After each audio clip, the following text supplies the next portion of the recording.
Well, good morning, everyone. It is Wednesday, February the 10th, I think. And this weekend is Valentine's. Not sure if you have anything special planned for that. Do understand in Moose Jaw you're probably going to have to get reservations if you're thinking of going out. I wanted to talk to you for a few moments today about, out of the context of faith, hope, and love. I think these are really important to us. And the thing that in faith, I think in terms of the kind of faith that builds our confidence in God. When I think of hope, I think of hope for a better day, that God's got it all under control. It's going to work out fine. And in love, that we are loved unconditionally, regardless of background, regardless of who we are. When we feel unworthy to be loved, that we are loved. So faith, hope, and love.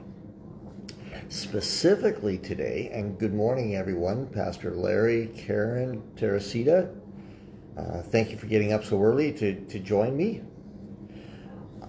The little bit I want to talk about faith today is it's along the lines of, we see a situation, we see a problem, we see a challenge, and we have a human way of reacting to it, but God often has a different way when he starts to partner with us. Now, the first example I have is Moses from the book of Exodus, chapter 14. And if you remember the story, or if you remember the movie, The Ten Commandments from 1956, you know that Moses and the Israelites have come to the banks of the Red Sea and the Egyptian army is chasing them.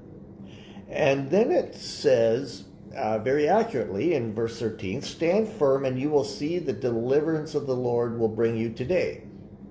And that's just awesome. That's probably what you remember when Charlton Heston, with the beard and the flowing hair and the robes and his staff, when he makes that grand announcement. But there's more to it, because God responds, "Why are you crying out to me? Tell the Israelites to move on."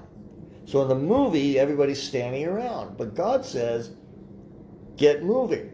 And then he says, "Raise your staff and stretch your hand out over the sea and divide the waters so that the Israelites can go through the sea on dry land." So what do we see here? Often it's our reaction to stand still and wait. Sometimes God says, "Move on. Don't stand still." And in Ecclesiastes, it says, if you wait for perfect timing, you won't get anything done. And then the last thing God says is, raise your staff. There is something in your hand. There is a tool that I have given you that's going to help change the situation. So there's story number one. Story number two. This is the story of a boy and his fish. And in Luke chapter 9, verse 12, the disciples say, like we would when we see an overwhelming situation, "Oh, I just wish it would go away." The disciples say, "Send the crowd home so that they can go home and eat. They can go home and look after themselves." Now, Jesus has a different perspective. God has a different perspective.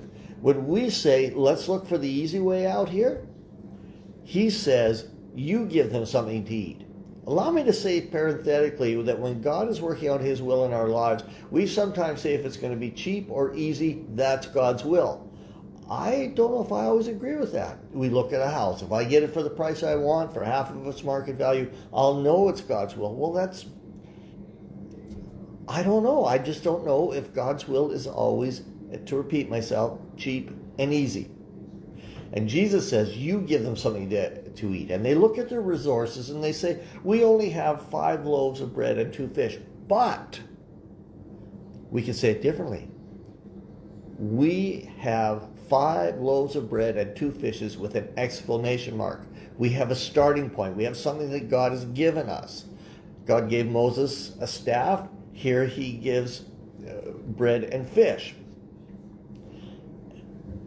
So as the story continues, it says in verse 17, they all ate and were satisfied, and the disciples picked up 12 baskets full of broken pieces. You see, God takes a little bit that we've got, and he does great things. But if we would have hit our lunch, then it's the possibilities are more limitless, more limited. Here's the last one. A fisherman and his nets. So, Jesus has been teaching, and he has used Simon Peter's boat. And in verse 4, when he had finished speaking, he says to Simon, "Put out into the deep water and let your nets down." And Simon says, as we do, been there, done that, got the t-shirt. We've worked hard all night and we haven't caught anything. But because you say so, I will let the nets down. I often wonder about the tone of that conversation, which we can't really see. Was Peter saying it sarcastically? Well, if you say so, I'm sure it's going to work. Or because you said so. The one who teaches truth and life. If you say so, what have we got to lose? And so they did that. There was such a large number of fish that the scriptures say in verse 6, it says that the nets began to break. So all of these things have something in common. There's a situation. There's Egyptians forcing us into the sea. There is a crowd of hungry people. There is no fish. And then the next thing he says is, well, what are the resources? A staff, bread and fish, a net. And then lastly, what happens? Because in 2 Corinthians chapter 6, verse 1, Paul says we are workers together with God. So he takes our situation, our little bit of resources, and he magnifies them to see results, to see victories. So, for a moment, let's look around and see what God has given us. Has he given us a personality that engages people? Has he given us a sharp mind? Of course he has. Has he given us an inquisitive mind? Has he given us words that bring comfort and hope to people? So let me end with this. You have, number one, you have more than you realize. A staff, bread and fish, a net. You have more than you realize.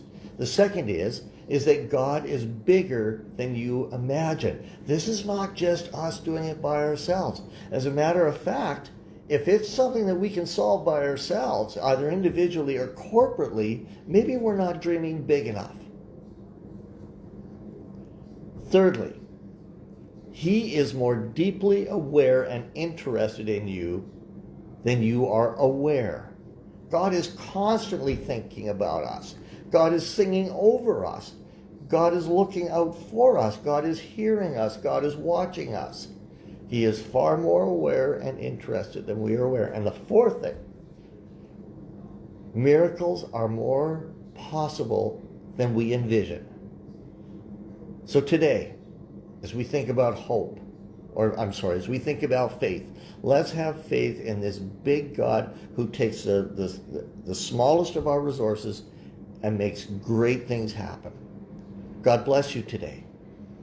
And cheers. Enjoy your cup of faith.